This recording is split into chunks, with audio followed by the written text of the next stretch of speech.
dans un contexte où on va s'intéresser au rôle des comportements alimentaires et en particulier manger en absence de faim comme comportement alimentaire clé de nos études. Mais évidemment, ce suivi-là vient seulement de commencer. Je n'ai pas de résultats à vous montrer.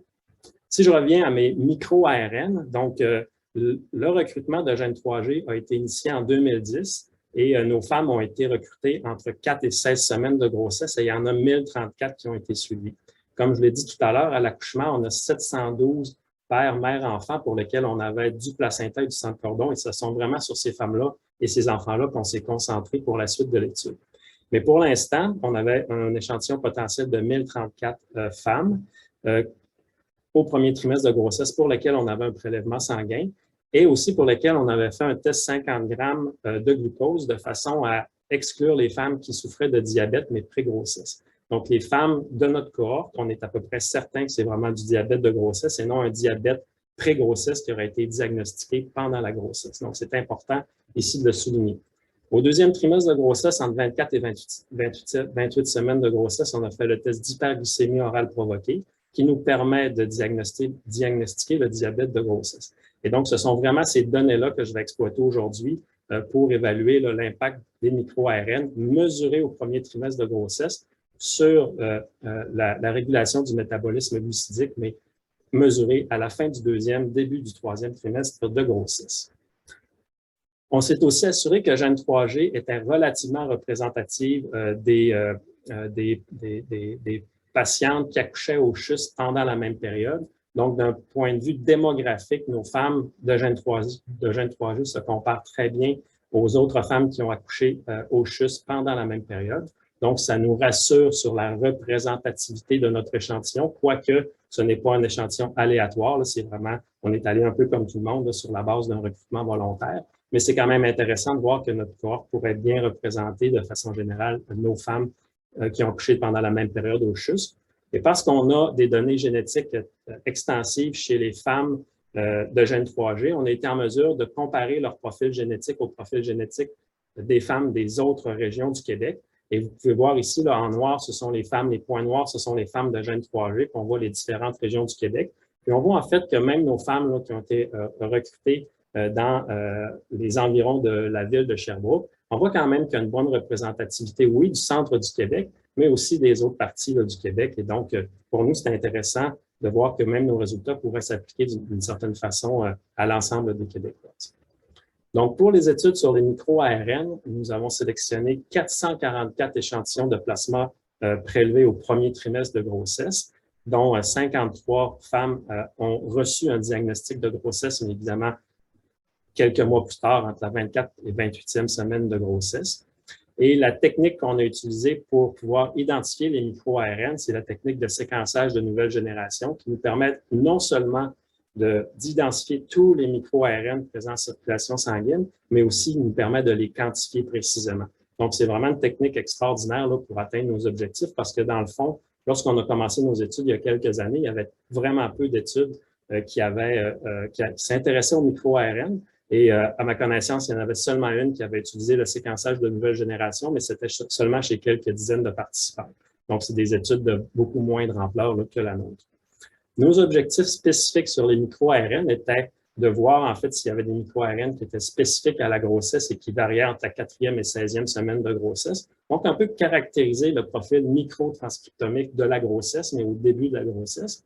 Et puis ensuite de ça, voir si ces micro-ARN-là pourraient pas être associés à la sensibilité à l'insuline mesurée au deuxième trimestre de grossesse et s'ils ne pourraient pas être prédictifs du développement du diabète de grossesse. Donc, c'était vraiment les objectifs spécifiques du projet et les résultats que je vous présente aujourd'hui. Donc, les résultats, en fait, il y a certains résultats qui ne sont pas encore publiés, mais l'ensemble des résultats, là, il y a 2 articles qui ont été publiés tout juste au début de 2022. Donc, c'est vraiment des résultats là, qui sont vraiment très frais là, et issus de notre laboratoire. Donc, ici, je vous présente essentiellement le profil microtranscriptomique des femmes au premier trimestre de grossesse. Donc, on a identifié 2170 micro-ARN. Il y en avait 564 qui étaient détectés chez plus de 90% des échantillons analysés. Donc, c'est probablement les plus importants parce qu'ils semblent être très largement exprimés. De façon très intéressante, il y a seulement 20 micro-ARN qui contribuent majoritairement au pool plasmatique de micro-ARN. Donc, même si on en détecte plusieurs centaines, il y en a 20 là, qui contribuent à 85 des lectures, donc à 85 des micro-ARN détectés. Donc, ces 20 micro-ARN-là sont évidemment très intéressants aussi. Plusieurs régulent le métabolisme des lipides, qui est aussi une voie métabolique là, qui est perturbée ou qui s'adapte aux besoins de la grossesse. Puis, tous les micro-ARN des 3 regroupements placentaires que je vous ai présentés tout à l'heure ont été détectés. Mais de façon plus intéressante, on a détecté aussi des micro-ARN qui varient entre la 4e et la 16e semaine de grossesse. Donc, il y en avait 10 dont l'expression ou les concentrations plasmatiques diminuaient. Je ne les montre pas ici, mais il y en a 47 dont l'expression ou les concentrations plasmatiques augmentent entre la 4e et la 16e semaine de grossesse. Et de façon intéressante, parmi ces 47-là, il y en a 37 qui appartenaient au regroupement du chromosome 19 de micro-ARN placentaires. Et nous, on trouve ça intéressant, en fait, parce que ça suggère que ces micro-ARN-là sont sécrétés sont exprimés par le placenta et sécrétés par le placenta en circulation maternelle. Et évidemment, ça supporte un peu l'hypothèse de départ sur laquelle on travaillait, c'est-à-dire la contribution placentaire à la régulation du métabolisme énergétique en grossesse. Donc ça m'amène à vous parler des résultats vraiment qu'on a obtenus lorsqu'on a fait nos études, autant sur la sensibilité à l'insuline que sur le diabète de grossesse. Donc, pour la sensibilité à l'insuline, on a utilisé l'indice Matsuda, qui est un indice de sensibilité à l'insuline qui est calculé sur la base de la glycémie à jeun et de l'insulinémie à jeun pendant le test d'hyperglycémie orale provoquée. Et on a aussi besoin, là, pour calculer la concentration moyenne de glucose et d'insuline, les concentrations de glucose et d'insuline 1 heure et 2 heures post-ingestion de glucose. Donc, c'est une mesure qui est intéressante mais qui est rarement utilisée parce que les études comme la nôtre qui ont les données à jeun 1 heure et 2 heures post-AGOP sont plutôt rares. Donc, ici, et plus l'indice de sensibilité, plus l'indice de Matsuda augmente, meilleure est la sensibilité à l'insuline chez la mère. Donc, ici, je présente un graphique de type volcan qui, sur l'axe des X, montre les changements de micro-ARN en log 2. Puis, on a ici là, le log 10 de la valeur P. Puis, ce que vous pouvez remarquer, c'est que on a identifié 35 micro-ARN qui étaient associés à une amélioration de la sensibilité à l'insuline, ou en fait, je devrais plutôt dire à une sensibilité à l'insuline meilleure. Puis, il y en avait 4 qui étaient associés négativement à la sensibilité à l'insuline. Donc, ces 4 micro-ARN-là étaient associés à une sensibilité à l'insuline qui était moins bonne, toujours mesurée au 2e trimestre de grossesse. Encore une fois, de façon intéressante, il y a 15 de ces micro-ARN-là sur 39, donc 43 des micro-ARN qui appartenaient au regroupement des micro-ARN du chromosome 19. Et pour nous, ça vient encore une fois supporter le rôle potentiel du placenta, non seulement dans la sécrétion en circulation maternelle de micro-ARN placentaires, mais aussi dans l'importance de ces micro-ARN-là pour la régulation du métabolisme énergétique en grossesse. On s'est aussi intéressé à savoir parmi les 39 micro-ARN qu'on a identifiés, s'il y en avait qui étaient plus importants et si oui, quelle était la proportion de variance de la sensibilité à l'insuline qui pouvait expliquer. Et dans nos modèles, on a inclus évidemment nos 39 micro-ARN, mais on a aussi inclus différents facteurs de risque du diabète gestationnel, dont l'âge maternel et l'IMC maternel pré-grossesse qu'on avait comme données dans la cohorte 23 jours. Donc, il y en avait beaucoup plus que ça, là, des variables qui ont été incluses dans le modèle, mais je présente ici seulement celles qui ont été retenues, c'est-à-dire celles qui contribuent indépendamment et significativement au modèle. Et ce que vous pouvez remarquer, en fait, c'est que oui, l'âge maternel, l'âge gestationnel AV1, ça c'est l'âge gestationnel à laquelle le prélèvement sanguin a été fait, et l'IMC maternel contribue évidemment à expliquer la sensibilité à l'insuline un peu plus tard, en fait, mesurée 3 mois après le prélèvement. Mais de façon importante, il y a plusieurs micro-ARN qui ont été retenus et dans l'ensemble, ces facteurs-là expliquent jusqu'à 36 de la variance de la sensibilité à l'insuline. Donc, pour nous, ça signifiait que non seulement les micro-ARN contribuent probablement à la régulation de la sensibilité à l'insuline, en tout cas, ça supporte qu'ils pourraient contribuer à la régulation de la sensibilité à l'insuline pendant la grossesse, mais que ce n'est pas seulement une association, cette contribution-là est évidemment statistiquement significative, mais même biologiquement, ce serait certainement significatif parce que ça explique 36 de la variance, là, qui est vraiment le pourcentage qui est relativement élevé pour des domaines d'épidémiologie et de omics comme le mien. Donc, sur ces données très encourageantes, on s'est aussi intéressé à identifier des micro-ARN qui pourraient être prédicteurs du développement du diabète de grossesse. Donc, nos études sur la sensibilité à l'insuline avaient un objectif, disons, un peu plus large, c'est-à-dire de comprendre le processus physiopathologique et le rôle des micro-ARN dans le processus physiopathologique qui mène à la résistance à l'insuline au fin deuxième, début troisième trimestre de grossesse. Mais on s'est demandé aussi si les micro-ARN ne pourraient pas nous aider à raffiner les outils prédicteurs là, ou les modèles prédicteurs du diabète de grossesse. Donc, je les renomme ici. En fait, là, évidemment, il y a les antécédents qui sont les antécédents de diabète de grossesse là, qui sont vraiment un prédicteur important, mais plusieurs femmes vont se présenter pour une première grossesse et cette donnée-là n'est malheureusement pas disponible. Le surpoids, l'obésité, gain de poids en grossesse, l'histoire familiale, l'âge et l'origine ethnique.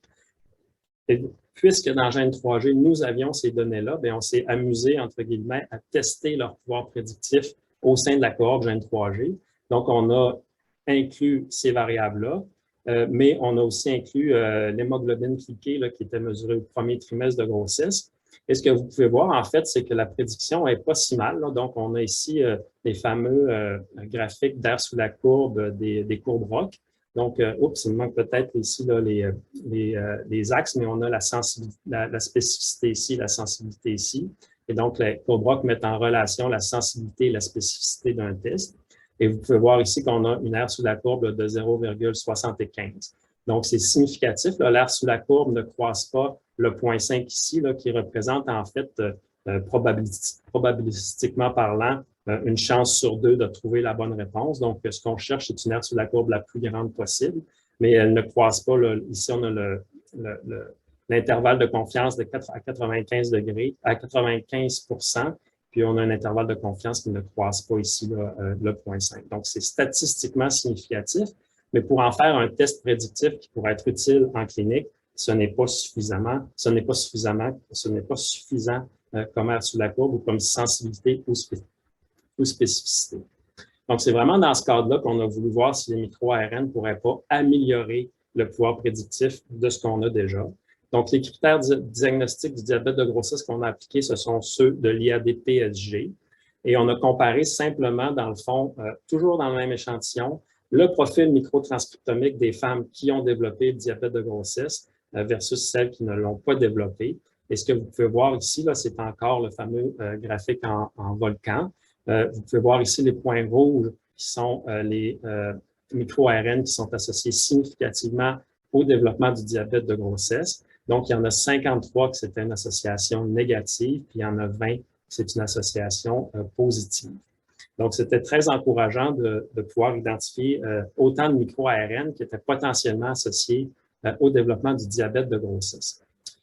Pour ce projet-là, spécifiquement, on a eu la chance de pouvoir établir une collaboration avec la cohorte 3D. Donc, on en a parlé un petit peu ce matin, puis Bill Fraser, là, qui est avec nous aussi, est l'un des chercheurs ou des investigateurs principaux de l'étude et ils ont eu la gentillesse de nous permettre d'avoir accès non seulement à leurs données, mais aussi à des échantillons biologiques parce qu'on a pu avoir accès à du plasma au premier trimestre de grossesse. Donc, c'est intéressant avec 3D parce c'est une cohorte qui a beaucoup de ressemblances avec Gène 3G, ce qui nous donnait confiance dans notre capacité de répliquer les résultats obtenus dans Gène 3G. Et donc, on a tout simplement répété les analyses. Donc, on a fait du séquençage de nouvelle génération au sein de 3D et les données nous ont permis d'identifier 17 micro-ARN parmi les 73. Donc, ici, on parle d'environ 23-24 % des micro-ARN qu'on a trouvé aussi associés au développement du diabète de grossesse au sein de la cohorte 3D. Donc, c'était pour nous très encourageant de pouvoir répliquer un certain nombre de micro-ARN. En fait, presque le quart de nos résultats ont été répliqués dans la cohorte 3D. On s'est intéressé à leur fonction potentielle de ces micro-ARN-là, puis il y a des bases de données qui nous permettent de les identifier.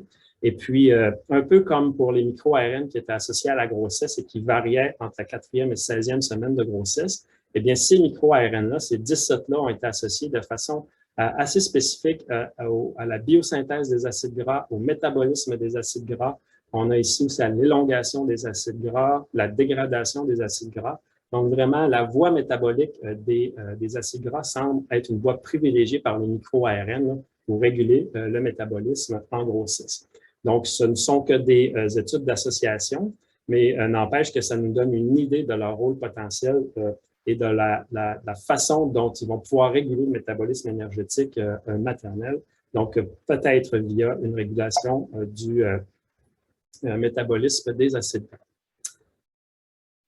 Ici, un graphique qui présente l'ensemble de nos résultats. Dans le fond, vous avez dans le cercle vert là, les fameux micro-ARN qui appartiennent au regroupement du chromosome 19. En bleu, vous avez les micro-ARN qui ont été associés à la sensibilité à l'insuline mesurée avec l'indice de Matsuda, donc les premiers résultats que je vous ai présentés. Et vous avez les nouveaux résultats ici, là, nos 17 micro-ARN associés au développement du diabète de grossesse, autant dans Gen3G que dans la cohorte 3D. Et ce que vous pouvez voir, c'est qu'il y a quand même un certain nombre de micro-ARN, autant des deux études, qui appartiennent à ce fameux regroupement du chromosome 19. Mais ce sur quoi je veux attirer votre attention, c'est qu'il y a quand même plusieurs micro-ARN ici qui ont été identifiés comme associés au développement du diabète de grossesse, qui sont aussi associés à la sensibilité à l'insuline. Donc, ça aussi, ça nous donne un indice de leur rôle potentiel dans la régulation du métabolisme énergétique pendant la grossesse. Donc, pour nous, c'était très encourageant de voir qu'il y avait quand même une bonne redondance entre nos différents résultats qui, normalement, devraient concorder en partie parce qu'évidemment, ce sont des phénotypes qui sont semblables. Parmi les 17 micro-ARN associés au développement du diabète de grossesse, on a utilisé des outils statistiques de façon, encore une fois, à identifier ceux qui étaient indépendamment et spécifiquement associés au développement du diabète de grossesse. Et il y en avait seulement 3. Donc, ici, on a MIR517AB qu'on ne peut pas distinguer en raison de leur séquence très similaire, mais il y avait aussi HSA MIR218. Donc, les deux avaient aussi été identifiés comme étant associés à la sensibilité à l'insuline. Et puis, on a le HSA LED7A3P qui était aussi un micro-ARN qui était indépendamment associé au développement du diabète de grossesse. Et lorsqu'on utilise ces 3 micro-ARN-là, vous voyez ici les courbes ROC, un peu comme je vous ai présenté tout à l'heure. Donc, ça ici, c'est celle que je vous ai présentée tout à l'heure avec les facteurs de risque traditionnels. Donc, lorsqu'on utilise des micro-ARN seulement, vous voyez qu'on a une aire sur la courbe qui est semblable, donc de 0,78. Ça se compare à peu près à 0,75. Donc, on n'atteint pas tout à fait là, des niveaux qui sont suffisants pour pouvoir utiliser les micro-ARN comme outil diagnostique en clinique. Mais c'est quand même intéressant de voir qu'ils sont relativement performants, en tout cas tout au moins aussi performants que les facteurs de risque traditionnels. Et je dirais que l'avantage des micro-ARN, c'est qu'ils vont augmenter la spécificité. Donc, lorsqu'on ajoute les micro-ARN au modèle prédictif, on a une meilleure spécificité pour une sensibilité qui est à peu près pareille. Et donc, ça, c'est quand même un avantage là, qui est notable, même si les aires sur la courbe sont comparables. Évidemment, on est allé un petit peu plus loin, puis on a combiné, ici, vous voyez la courbe bleue, on a combiné les micro-ARN avec les facteurs de risque traditionnels, et c'est là que les résultats sont vraiment les plus convaincants et les plus intéressants. Donc, lorsqu'on les combine, en fait, on obtient un R sur la courbe de 0,84. Évidemment, c'est significatif là, avec un intervalle de confiance à 95% de 0,73 à 0,95.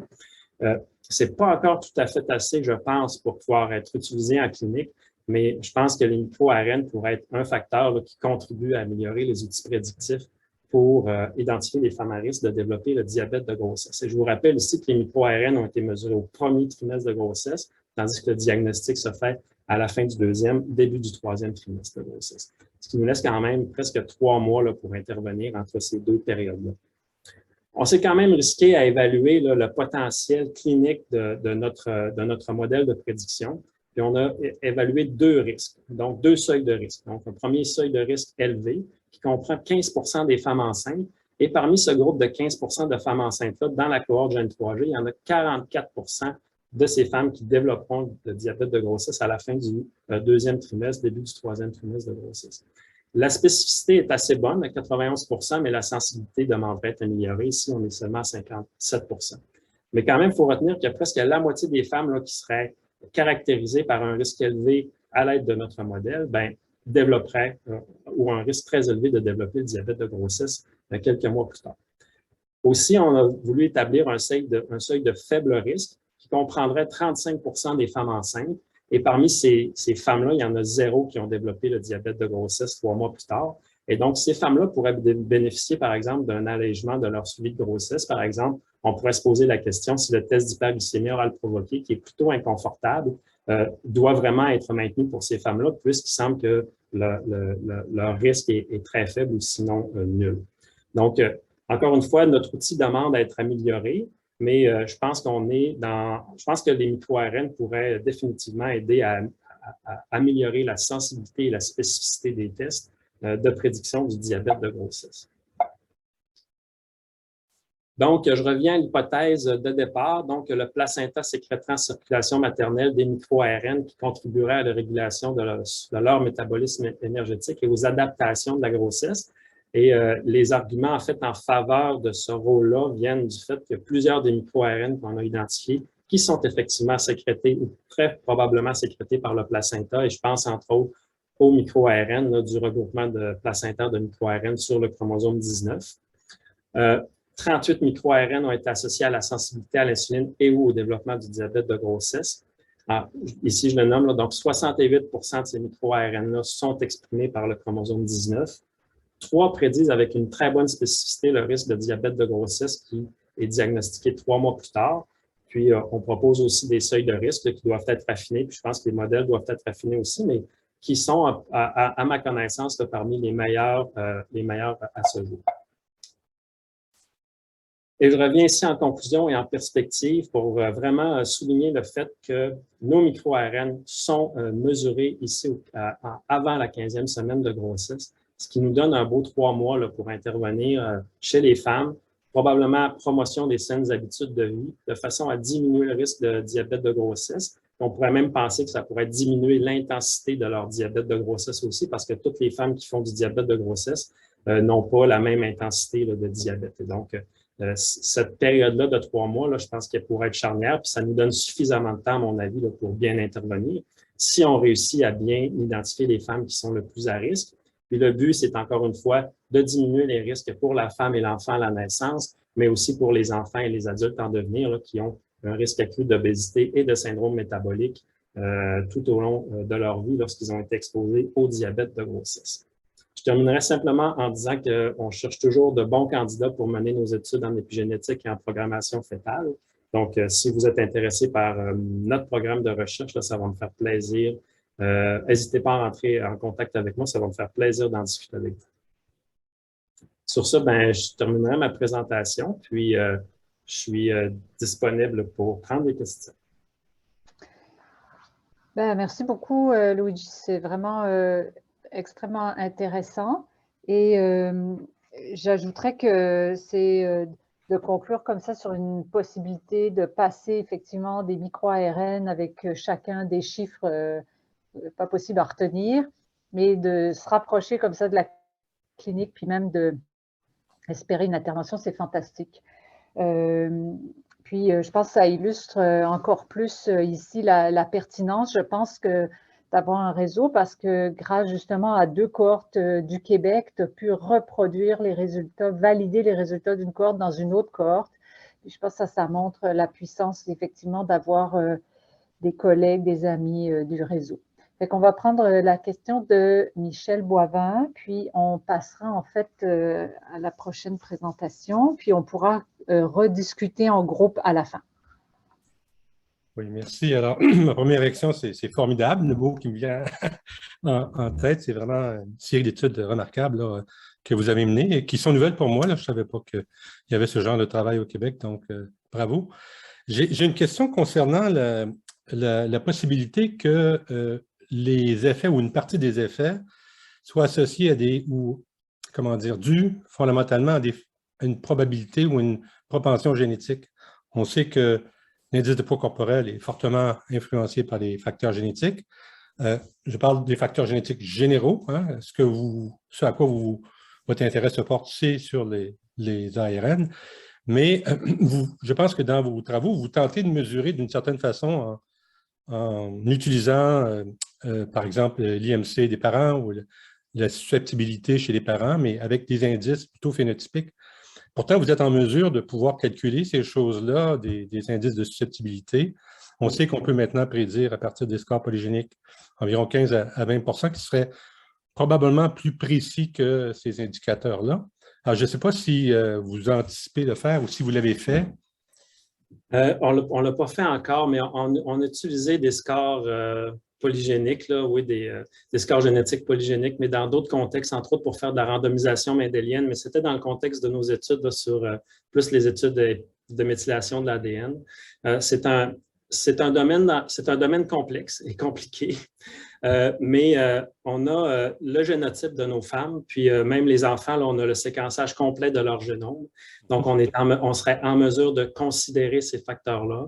Donc, on prévoit le faire, mais on ne l'a pas encore fait. Ce sur quoi on travaille fort, par exemple, en ce moment, c'est d'identifier les QTL d'expression de micro-ARN. Donc, on est en train d'identifier les polymorphismes maternels qui sont associés au niveau plasmatique de micro-ARN. Et donc, et ça avance très bien et très vite, là, on a un manuscrit qui va être soumis très bientôt. Et cette avancée-là va nous permettre de considérer l'information génétique dans nos modèles. Et ça va nous permettre, de préciser les relations, mais ça va probablement nous permettre, en tout cas, je l'espère, d'établir une causalité statistique basée sur de la randomisation mendélienne, encore une fois, mais qui va nous permettre d'établir vraiment la ligne de causalité. Évidemment, on pense que la causalité va des micro-ARN jusqu'au développement du diabète de grossesse parce que temporellement, on mesure les micro-ARN avant le développement du diabète de grossesse, mais ce n'est pas impossible que déjà au premier trimestre de grossesse, il y ait des facteurs qui fassent que le profil microtranscriptomique de la mère soit influencé par son risque de diabète plutôt que l'inverse. Et donc, on va être en mesure de tenir compte ou de considérer ces facteurs-là, mais on est en marche, mais on n'y est pas encore tout à fait. Mais merci beaucoup pour la question. Est-ce qu'il y a des facteurs génétiques qui sont documentés, influencer la nature des ARN, j'imagine? L'ARN messager, oui, mais il y a très peu d'études sur les petits ARN, sur les micro-ARN. Donc, on va certainement, à notre connaissance, on va être la plus grosse étude là, qui va avoir caractérisé le rôle des variants génétiques dans la régulation des niveaux plasmatiques. On ne peut pas postuler que c'est de la régulation transcriptionnelle, quoique normalement, ça devrait être le cas, mais on pourra le tester dans des modèles cellulaires. Là, mais il y aura certainement, je suis déjà en mesure de dire qu'il y a des polymorphismes qui prédisent les niveaux plasmatiques de micro-ARN. Puis, il y en a même là que c'est jusqu'à plus de 60% de la variance des niveaux plasmatiques de micro-ARN qui est expliquée par quelques polymorphismes. Et donc, ça peut quand même être majeur comme effet. Là. Fait que c'est très intéressant pour nos études, mais c'est très intéressant aussi parce que la mesure des micro-ARN demeure complexe parce que ce sont de petites molécules d'acide nucléique. Donc, si on parle de PCR en temps réel, par exemple, ce n'est pas facile de mesurer de façon précise les micro-ARN, mais on pourrait peut-être utiliser dans certains cas les marqueurs génétiques comme étant des mesures surrogates. Je n'ai pas le mot en français, désolé, là, mais les mesures de micro-ARN. Et donc, en tout cas, il y a toute une série là, d'expériences et d'analyses qu'on est en train de réaliser pour nous aider à raffiner ces modèles-là. Puis on fait aussi un peu de métabolomique, là, puis il y a peut-être aussi une ou deux hormones là, qui n'avaient pas encore été associées au diabète de grossesse qui pourraient nous aider à raffiner nos modèles. Fait qu'en tout cas, on est en marche, mais il y a beaucoup d'opportunités et de possibilités. Là, mais merci.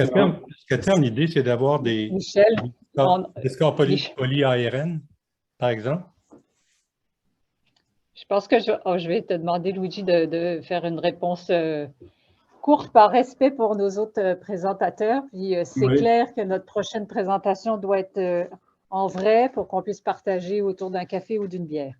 Vas-y, Luigi. On en reparlera. Ça va me faire plaisir de vous parler, Dr. Boivin.